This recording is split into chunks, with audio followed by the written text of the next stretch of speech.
आरू baby, तू मला सांगितलं नाहीस आपण आता जिला सोडलं ती कोण होती ते. सियाला आरवने नुकतंच तिच्या घरी सोडून त्याची कार फिरवली होती की त्याची क्युटी सुरू झाली. ती काय मकाच पासून आरव आणि नित्याचं सियाला भेटणारं अटेन्शन बघून अक्षरशः इरिटेट झालेली. त्यात सियाची सुंदरता बघून तर इन्सिक्युअर वाटलं तिला. तिच्या तोंडून बेबी ऐकून आरवच्या कपाळावर आट्या पडल्या आणि मागे बसलेल्या नित्यानेही डोळे फिरवले. Cutie, how many times I told you don't call me baby. Aarav खरंच आज त्याच्या या गुणी गर्लफ्रेंडच्या कृपेने वैतागला होता वाटतं. Aarav baby, relax. इतका का इरिटेट होतोय? आणि तू आन्सर नाही दिलं मला ती मुलगी कोण होती ते. श्रीजा अशी काय महाराणी सारखी त्या कारच्या पुढच्या सीटवर बसली होती, जणू ही कार तिच्या बापाचीच असावी. काय काय काय ह्याने तुला सांगितलं नाही का? गंदा बच्चा हा आरव. अरे एक वेळ तू मला सांगितलं नसतं तरी चाललं असतं, पण तुझ्या श्रीजाला सांगणं तर बनता है यार. आरव काही बोलायच्या आधीच नित्या त्यांच्या ठिणगी टाकून मोकळी झाली. तसं आरवने समोरच्या आरशातूनच मागे बसलेल्या नित्याकडे रागात बघत दात ओठ खाल्ले. मला जबरदस्ती घेऊन आलास ना, मग आता त्याची शिक्षा नको का तुला भेटायला? मी शिस्तीत माझ्या फ्रेंड्स बरोबर चालली होती ना, पण तुला ते कसं पचेल? मग भोग आता तुझ्या कर्माची फळं. नित्याने हसतच हाताची घडी घालून मागच्या सीटला टेकून डोळे मिटले. आता मॅडमला फ्रीचा ड्रामा भेटणार होता. आरू बेबी, ती मुलगी कोण हे नित्यालाही माहीत होतं, मग तू मला का नाही सांगितलं? श्रीजाला आरवचा रागच आला. जिथे आरवच्या आयुष्यातली प्रत्येक गोष्ट नित्याला समजत होती पण आपल्याला नाही. ह्या इन्सिक्युरिटीने श्रीजाचं दिवसेंदिवस रक्त उसळत चाललेलं. पण ही आग जिने लावली, आरव तिलाच मनात शिव्या घालण्यात बिझी होता. मला एक खून माफ असता तर नक्कीच हिलाच पहिलं उडवलं असतं मी. धरतीवरच नको असलेलं भंगार आहे ही. आरवची मनातच धुसमुस झाली. आरव, अरे बोल ना. तो काहीच बोलत नाही बघून श्रीजाने स्टेअरिंग वरचा त्याचा हात पकडला. हो अगं तिला माहीत म्हणजे आम्ही एकाच घरात राहतो म्हटल्यावर तिला तर सगळंच माहीत असणार ना. आरव आरशातून रागात नित्याला बघायला त्याचं मन पुढच्या क्षणी शांत झालं, कारण त्या नारद मुनीला झोप लागून गेलेली. तिची झोपेतली ती लोबस प्रतिमा बघून आरवचा राग शांत होऊन त्याच्या ओठांवर हलका हसू आलं. त्याने गाडीचा स्पीड कमी करत गाडी साईडला घेतली. अरे काय? श्रीजा मोठ्याने बोलायला जाणार की आरवने तिच्या तोंडावर हात दाबून तिच्याकडे रागात बघितलं. त्याला अचानक चिडलेलं पाहून श्रीजा तर फ्रीजच झाली. खाली उतर. आरव तिच्या तोंडावरचा हात काढत पटकन खाली उतरला. तशी श्रीजाही उतरली. आरव, अरे काय झालं? इथे का कार थांबवली? श्रीजा त्याला विचारतच होती की तोपर्यंत आरवने पटकन नित्याला मागच्या सीटवरून दोन्ही हातांवर उचलून घेतलं. ते बघून श्रीजाचे डोळे मोठे होऊन तिच्या चेहऱ्यावर राग उमटला. पण आरवचं तिच्याकडे लक्षच कुठे होतं. त्याने पुढे आणून नित्याला पुढच्या सीटवर व्यवस्थित बसवून ती सीट स्लीपिंग मोडवर ऍडजस्ट केली आणि तिला सीट बेल्ट लावून तिच्या अंगावर त्याचं ब्लेझर घातलं. त्याची नित्याला दिली जाणारी स्पेशल पॅम्परिंग ट्रीटमेंट बघून श्रीजा आता रडायचीच बाकी राहिलेली. प्रत्येक टाइमला तिच्यासोबत भांडणारा आता तिची इतकी काळजी घेताना बघून श्रीजाचं डोकं अगदी सुन्न पडलं होतं. आरव, मी बसलेली तिथे. गाडीच्या दरवाजाच्या आवाजाने भानावर आलेली श्रीजा तणतणतच आरवच्या जवळ आली. क्युटी, आता 5 मिनिटावरच तर हॉस्टेल आहे तुझं. मग तू उतरणारच होती ना. बघ तिच्याकडे, नित्या झोपून गेलीये. दमलीये ती खूप. मागे तिला कम्फर्टेबल झोपताही आलं नसतं आणि मग तिची चिडचिड झाली असती. म्हणून आता 5 मिनिटासाठी बस तू मागे. मी लगेच सोडतो तुला. आरवला हा विषय इतका काय मोठा न वाटल्याने तो जाऊन गाडीत बसला. तशी श्रीजाही मनात धुसमुसत मागे जाऊन बसली. सध्या त्याला बोलून काहीच उपयोग नव्हता. इकडे सियाने घरी येऊन तडक फ्रेश होऊन आधी तिची साडी काढून सिंपल ड्रेस परिधान केला. तेव्हा कुठे बरं वाटलं तिला. पण बराच उशीर झाल्यामुळे ती लगेच सुरेखाच्या बाजूला आडवी पडली. पण झोप येणार होती का तिला? मुद्दाम वागले ते असे. मुद्दाम माझ्या समोर नाही आले. मी काय खाणार होते का त्यांना? एखाद्याने तरी किती तो त्रास द्यावा ना. अग्नेय पार्टीत एकदाही तिला दिसला नाही म्हणून सियाचं मन खूप दुखावलेलं. आणि त्यात तर आपल्याला भासत झालेला ह्याची तिला आता खात्री झालेली. त्याने आपल्याला साडीत बघितलंही नाही म्हणून आता खूप रडू येत होतं तिला. पण त्यावेळीला काय माहित ना, त्या पार्टीत तो फक्त तिला आणि तिलाच पाहत होता. ते तिच्या त्या अफाट सौंदर्यावर नजरच काय, तर हृदयही अडकलेलं त्याचं. जान, you are looking so beautiful today. आज तर तुझ्यापासून लांब राहणं खूपच मुश्किल झालेलं मला. But now I am angry on you. इतकं सुंदर दिसूनही मी तुला जवळही घेऊ शकलो नाही. का इतका त्रास देते आहेस मला? का तुला माझ्यापासून लांब राहायचं आहे? लाईफमध्ये पहिल्यांदा ज्याच्यासाठी या अग्निहोत्रीचं हृदय धडधडलं आहे, ती फक्त तू आहेस जान. तू माय एंटायर वर्ल्ड. मला आता तुझ्याशिवाय तर श्वास घेणं ही अवघड आहे. I know you are pure soul and I am a bad demon. But still I don't want to lose you. I want you till end of my life. Agney हातातला ड्रिंकचा ग्लास पूर्ण घशाखाली उतरवत त्याच्या रूमच्या मोठ्या वॉलजवळ आला, जिथे सियाचे आजच्या साडीतले कितीतरी फोटो पॉपअप होत होते. तो आज उशीर झाल्यामुळे मेन्शनवर न जाता त्याच्या बंगल्यावर आलेला. प्रयत्न करूनही तो सियाप्रती असणाऱ्या त्याच्या भावनांना आता अडवू शकत नव्हता. म्हणूनच आज इतक्या दिवसांनी ड्रिंकचा सहारा घ्यावा लागला होता त्याला. तो इथे तिच्या फोटोत पूर्ण हरवलेला, पण तिथे मात्र सिया रडत रडत फायनली झोपी गेलेली. दुसऱ्या दिवशीची सकाळ अग्निहोत्री मेन्शनमध्ये नेहमीच चक्रीवादळ घेऊन आलेली. आणि हे वादळ अग्नियेच्या कृपेने नसून आरवच्या मेहरबानीने होतं. नित्या, उत्तर दे. मी ती साडी तुला दिली होती ना, मग तू ती क्युटीला का दिली? काल रात्री नित्या गाडीतच झोपून गेल्याने आरवला या विषयावर बोलताच आलं नाही. पण आता मात्र तो तिला इतक्या सहजासहजी सोडणार नव्हता. तो तणतणतच येऊन मेन्शनच्या बाहेर लॉनमध्ये योगा करणाऱ्या नित्याच्या समोर उभा राहिला. पण ती कसली त्याच्याकडे लक्ष देतीये ना. तीही काय कमी महाचंड होती? त्या मॅडम तर त्यांच्या योगावर कॉन्सन्ट्रेट करण्यात बिझी होत्या. जणू हिच्या अंगात रामदेव बाबा घुसले होते. नित्या, तुझं स्वतःला वेडवाकडं करून झालं असेल तर शिस्तीत उत्तर देशील का?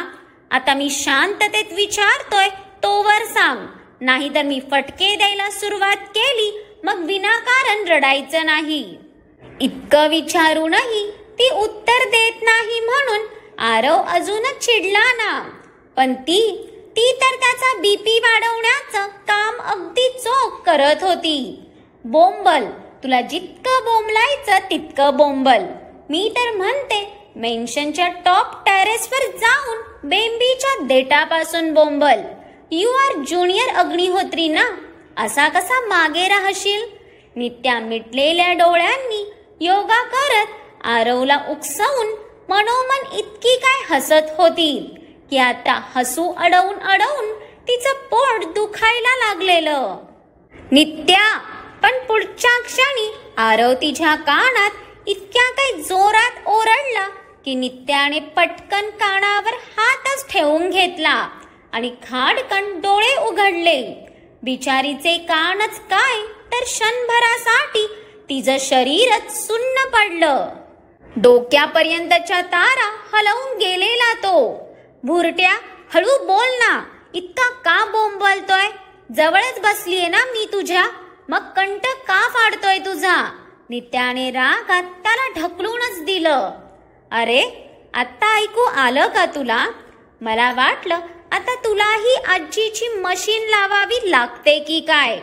आरव कसा बसा त्याचा राग आवरत तंज कसतो. हे भुंकायला बोंबलत होतास का तू? नित्या तिचा घाम पुसत पाण्याची बॉटल उचलते. तू काल मी दिलेली साडी का नाही घातलीस? आरव परत तिला तोच प्रश्न विचारताच नित्याचं कपाळ आकसलं. हा एकच प्रश्न पाठ करून आला आहेस का तू? आणि फर्स्ट ऑफ ऑल मला हेच कळत नाही, तू काय माझी मॉम आहेस का जे माझे कपडे डिसाइड करायला? ते काम तर माझी मॉमही करत नाही. मग तू का नाचतोयस इतका? आणि मी तुझं का ऐकू? माझी काही मर्जी आहे की नाही? नित्याही आता चिडूनच त्याला प्रति उत्तर देताच आरवचे डोळे अजूनच भडकले. तिचं असं उद्धट बोलणं डोक्यात गेलं ना साहेबांच्या. तुला ती साडी नव्हती नेसायची ना, ते नो प्रॉब्लेम, पण तुझ्यासाठी आणलेली साडी क्युटीला द्यायची काय गरज होती? आरवचा पेटलेला राग बघून आता नित्याही मनातून धास्तावली. आरवचा स्वभाव अग्नेय सारखाच होता. राग तर रक्तातच होता त्यांच्या. नित्या त्याचा ताटलेला कंठ बघून त्याला थोडं शांततेत घेते. नाहीतर समोरचं हे ध्यान आता रागात स्वतःचेच केस उपटून टाकायचं. अरे, असं कसं? तू इतक्या कष्टाने एवढी एक्सपेन्सिव्ह साडी आणलेलीस, मग त्याचे पारणे नको का फिटायला? तसही ती साडी तर तुझ्या क्युटीसाठीच बनली होती. काय झक्कास दिसत होती रे ती. म्हणजे शब्दात सांगायचं तर ती साडी घालून तुझी क्युटी तर एकदम बॉलिवूड ब्युटीज दिसत होती. नित्या आरवला डोळा मारत ती उठायला जाणार तोच आरव तिचा हात पकडून तिला परत खाली बसवतो. तू स्वतःला समजते काय हा? आणि काल काय बोलत होती? खूप मस्ती आलेली ना तुला? आत्ता बोलून दाखव बरं मला दादा. नाही तुझे हे 32 दात एका झटक्यात तोडले तर माझंही नाव आरव नाही. आरव तिचे गाल पकडून रागातच तिच्यावर नजर रोखतो. तिच्या या वागण्यावर जाम चिडला होता तो. त्याला आत्ताही तिचा एवढा राग आलेला, पण तरी गाल पकडताना तिला थोडाही हट होणार नाही याची त्याच्याही न कळत पुरेपूर काळजी घेतलेली त्याने. भुरट्या, पहिली गोष्ट तर तू माझे दात तोडताना मी काही गप्प बसणार आहे का? मी तुझं नाकच फोडून टाकेन. नित्या रागात नाक फुगवत मोठे मोठे श्वास घेऊ लागलेली. ते बघून आरव काहीसा शांत झाला. आणि हो, ह्या गोष्टीवरून तर तू मला काही बोलूच नको. काल तूच माझ्या फ्रेंड्सला दादा बोलायला सांगत होतास. आता माझे फ्रेंड्स म्हटल्यावर जे रूल त्यांच्यासाठी लागू होतात तेच माझ्यासाठीही लागू होतातच ना. नित्याने आरवकडे असं काय तोंड करून बघितलं की आरव दात ओठ खात तिचे गाल सोडतो. तू तो बोलतच होता इतक्यात त्याचा फोन रिंग झाला. त्याने वैतागत त्याचा फोन पाहिला आणि त्यावरचं नाव बघून परत त्याचं कपाळ आट्यांनी भरलं. नित्यानेही हळूच तिरक्या डोळ्यांनी त्यावरचं नाव बघताच या आगाऊला लगेच नसती खोडी सुचली ना. काय काय आहे श्रीजा, तुला काही काम नसेल पण मी आता बिझी आहे. आरव नित्याचा राग वस्कन श्रीजावर काढतो. बेबी काय काय झालं, तुझा मूड का ऑफ आहे? तुला कोणी काही बोललं का? पलीकडून नेहमीची श्रीजाची अतिमधुर वाणी ऐकूनही आरवचं मस्तक आणखी बिनसलं ना. श्रीजा काय काम आहे? इतक्या सकाळी सकाळी कशाला फोन केलास ते बोल. बाकी रामायणासाठी आत्ता माझ्याकडे टाइम नाही आहे. आरवची आता नुसती चिडचिड होत होती. बेबी तू माझ्याशी इतका रूढ का बोलतोय? आरवचं अचानक बदललेलं वागणं बघून श्रीजाचा आवाज कातरला आणि तिचा बदललेला आवाज कानावर पडताच इथे आरवने वैतागत कपाळावर बोट घासली. Cutie look. तिची चूक नसताना आपण विनाकारण तिच्यावर चिडतोय याची जाणीव होताच आरवला ओशाळून आलं. तो तिला समजवणार की तोच, आरव सोड ना मला, मला आता खूप लेट होतोय. नित्या अगदी मधुर वाणीत अशी काय बोलली की ते आरवचे डोळेच मोठे झाले आणि तो तिला बघतच राहिला.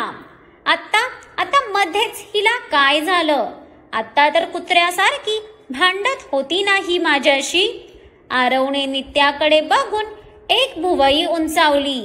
बेबी तू नित्यासोबत आहेस का? मग बिझी का बोलला? पलीकडून श्रीजाचा चिडका स्वर कानावर पडला आणि इथे आरवला तिची चाल समजली. तो श्रीजाला उत्तर देणार तोच नित्या परत पचकली. आरव अरे बोल ना, मला त्रास देऊन झालं असेल तर जाऊ का मी? आता उरलेला त्रास श्रीजाला दे बाबा. याहून जास्त त्रास आता मी तरी सहन नाही करू शकत. नित्या आरवचे केस विस्कटून डोळा मारत पळतच आत गेली.